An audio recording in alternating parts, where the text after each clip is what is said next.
ជំរាបសួរបងប្អូនចាថ្ងៃនេះនាំអារម្មណ៍បងប្អូនមកមើលទស្សនភាពនៅទីក្រុង Brisbane នៃរដ្ឋ Queensland ប្រទេសអូស្ត្រាលីហើយបើបាត់ខ្ញុំអត់ឃើញផុសអីបងប្អូនថ្ងៃណាគឺខ្ញុំរវល់គឺនាំកូនមកលេងក្រុងនិយាយទៅនៅប្រទេសអូស្ត្រាលីចាគឺ School Holiday ពីអាទិត្យអញ្ចឹងកូនគាត់បានកងហើយនៅផ្ទះគាត់រៀងអបសុកអញ្ចឹងខ្ញុំក៏នាំគាត់ចាំលេងខាងក្រៅហើយស្វាមីខ្ញុំគាត់ធ្វើការនៅក្រុងអញ្ចឹងហើយពេលស្វាមីខ្ញុំគាត់ចេញពីក្រុងមកចាចេញពីធ្វើការមកគឺជួបគ្នានៅកន្លែងហ្នឹង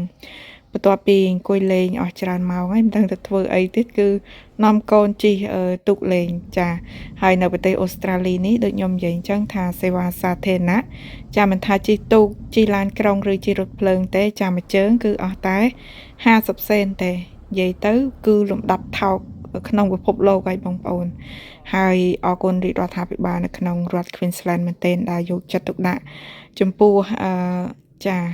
ការចំណាយរបស់ប្រជាជនម្នាក់ៗអញ្ចឹងណាឥឡូវគឺ